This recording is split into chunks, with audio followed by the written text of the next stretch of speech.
اللاعب الملقب بميسي لاعب موهبه ابراهيم الرباج، موهبه كبيره الحقيقه، حاليا يلعب في تشيلسي. اللعيب شبيه ميسي هذا ممكن ابراهيم الدباج. لا خذ احسن لعيب في المباراه هو صح. مشاهدينا الكرام السلام عليكم، اهلا وسهلا ومرحبا بكم. في هدوء تام بعيد على الاضواء الصاخبه كيواصل ابراهيم الرباش شق الطريق ديالو بثبات داخل واحده من اقوى المدارس التكوينيه في اوروبا، واضعا نفسه ضمن قائمه المواهب التي ينتظر منها ان تحمل المشعل في مستقبل الكره المغربيه.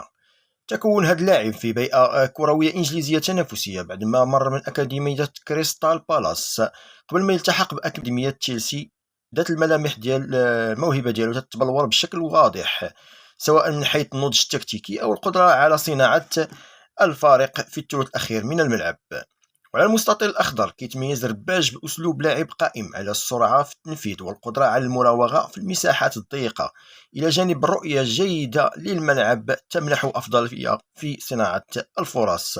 ورغم المقارنات التي تلصق به أحيانا مع ليونيل ميسي، إبراهيم الرباج مشروع أسد أطلسي بهوية خاصة يسعى لبناء مساره بعيدا عن ضغط التشبيهات والتشويشات الجاهزة. في ظل هاد البطوله ديال شمال افريقيا اللي كتقام حاليا، فهاد اللاعب هذا كيعرف واحد يعني تألق متميز، هو يعني العناصر المغربيه كامله تألق بعد تألق. فغادي نشوفوا الاعلام الليبي اللي غادي يتحدث على هاد اللاعب هذا خصوصا، ونشوفوا واش غادي يقول. في حلقة جديدة عشاق الرياضة والمشاهدين الكرام، كل عام والجميع بألف خير. نطل عليكم في حلقة جديدة للحديث عن أهم المستجدات والأحداث الرياضية، للحديث عن تحديدا اليوم عن تصفيات اتحاد شمال افريقيا تحت 17 عام، التصفيات المؤهلة إلى أفريقيا 2026. المنتخب المغربي اللي عنده نجوم يلعبوا حتى خارج المغرب، في أوروبا في فرنسا تحديدا، وانبهرنا بالمستوى المنتخب المغربي اللي في عجالة على المباراة هذه، وبعدين انتقلوا للمنتخب الوطني. شوف بالنسبة للمنتخب المغربي، بالذات المغربي عنده لاعبين ممكن منهم اللاعب الملقب بميسي، لاعب موهبة إبراهيم الرباج، موهبة كبيرة الحقيقة، حاليا يلعب في تشيلسي صح، ونجم قاعد حتى بتشيلسي نجم الحقيقة، ويلعب كلاعب أساسي تحت اللي هو تحت 17، وداير يعني بصمة كبيرة في إنجلترا. في نفس الوقت أغلب لاعبينهم ينشئوا في ملاعب اللي هي في الدوريات الإنجليزية الإسبانية الفرنسية، يعني محترفين تمام.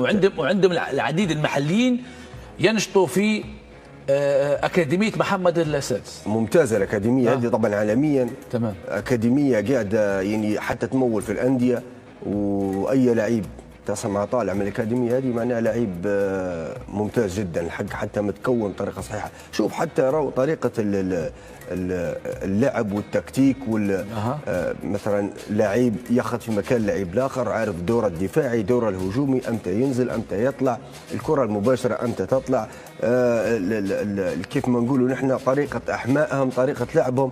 فواضح الشيء هذا مش جاي بين يوم وليله. تمام. المنتخب المغربي يا حميده يعني هذا قاعد ينافس في افريقيا وينافس حتى في بطوله العالم، خاصه تحت ال 17 وتحت ال 20 شفناهم نحن حتى في بطوله العالم الاخيره كانوا يقدموا في مستويات خذوا بطوله العالم، كاس العالم خذوا تحت ال 17. شوف اللاعبين كيف ما قال لك ينشطوا في الدوريات الاوروبيه، والمحلي كيف ما قلت في اكاديميه محمد الخامس، هي اكاديميه نعتبر فيها من احسن ما ينتج في اللاعبين في الوطن العربي. تمام. شوف حتى الطاقم التدريبي بتاعه طاقم اوروبي تقريبا هولندي الطاقم بتاعهم. شوف يا حميد انا شفت معلومه عنده يحسب في كل حاجه بالدقيقه يا حميد، كل حاجه بالتايم. طلعت من الفندق وصلت الملعب كم دقيقه، نزلت من الحافله ومشى لعند الملعب ولفت اللاعبين في الملعب محسوبه، يعني راجل اكاديمي جدا، وراجل يعني نقولوا احنا متخصص في الفئات السنيه.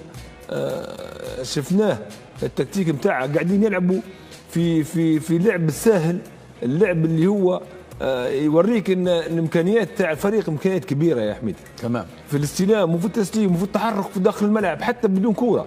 يعني شوف انت في اللعيب شبيه ميسي هذا وممكن ابراهيم الدباج. لا خذ احسن لعيب في المباراه هو صح.